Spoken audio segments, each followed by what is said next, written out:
we get characters who are breaking all the rules, as in drinking and having sex, and killer robots. Who wouldn't like that? Then you throw in that it's an 80s horror movie, and of course I'm going to watch it. I have a soft spot for 80s horror movies.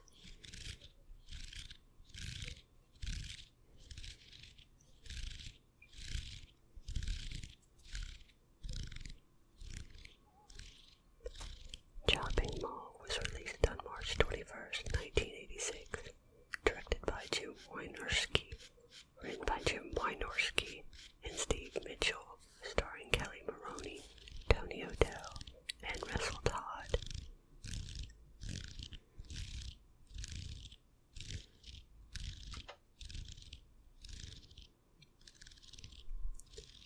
A shopping mall implements a new security system using robots to patrol and take over the security.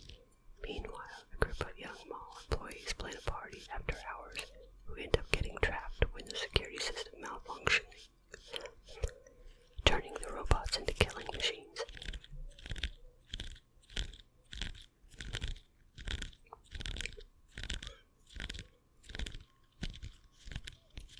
There are 9 human kills, and of course, the 3 robots are taken down. You get a variety of electrocutions, laser kills, and throat punctures and slashes. I think Leslie's, Susie Slater's death, head blown up by a laser, is the most interesting. Poor Susie, Barbara Crampton, she gets set on fire and lasers hitting her.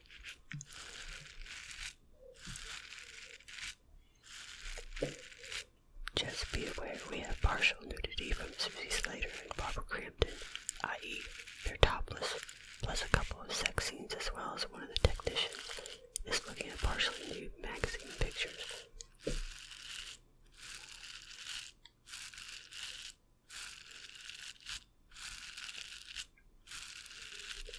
For acting, decent and its typical 80s, we have Kelly Maroney as Allison, our final girl. I recognize her from Night of the Comet. I think she plays a decent character, one that plays the typical final girl. No sex or really making out. She plays the shy girl at first, but seems to like Ferdy. When people start dying, a switch seems to flip in her and she goes into smart survival mode. Of course, later we find out she's from a military family who taught her some survival skills.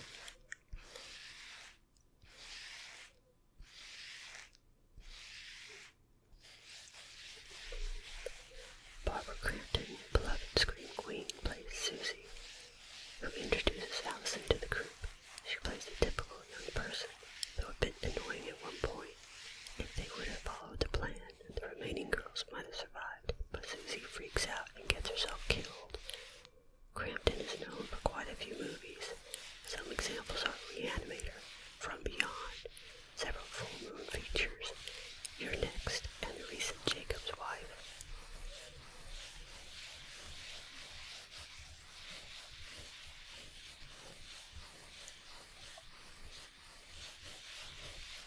There's also a few smaller roles with familiar horror faces.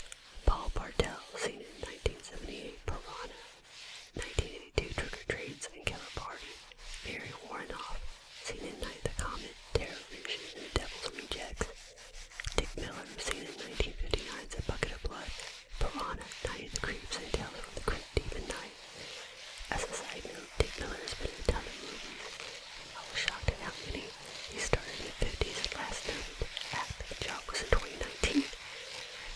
And Garrett Graham was seen in Demon Seed, Terror Vision, Chud 2, and Child's Play 2.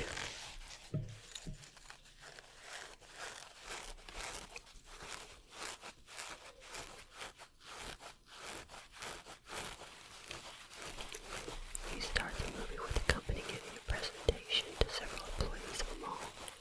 They were showing the new security system, which consists of steel doors that will lock down at a certain time and can't be opened until the next morning. But the main new security item is the 3 new robots.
brought a yellow pad, and after lunch he said, "This is what you gotta do," and he gave me film school in an hour.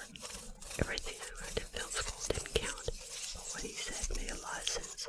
I still have that yellow pad and live by it. I now have it memorized.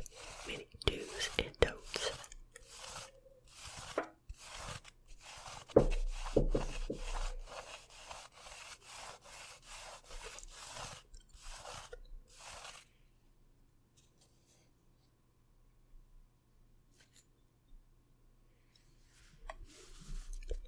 The script was full of in-jokes, writing in characters from The Bucket of Blood, 1959, and Eating Raoul, 1982. The writers got the actors from the respective films: Dick of Miller, Barry Warnoff, and Paul Bartel.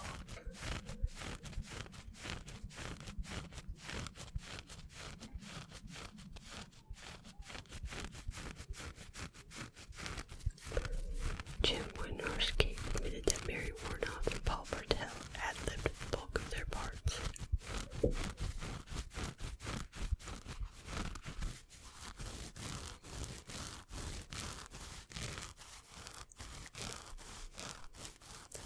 Director Jim Wynorski provided the voices of the three Protector robots.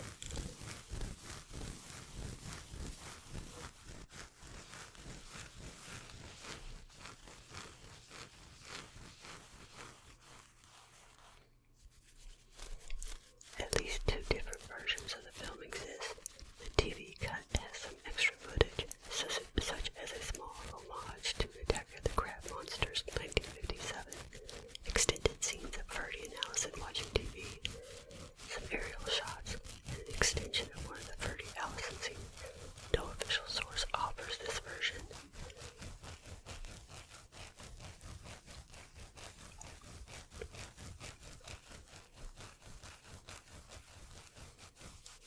In the closing credits, the name of each actor appears over their photo. However, the name of the person whose character is decapitated appears over a photo of their headless shoulders.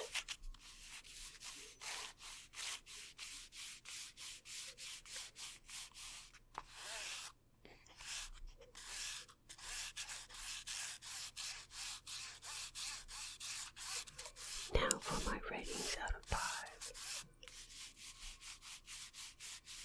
For the kills, blood, and gore, 3. Next is sex and nudity, 3. The scare factor,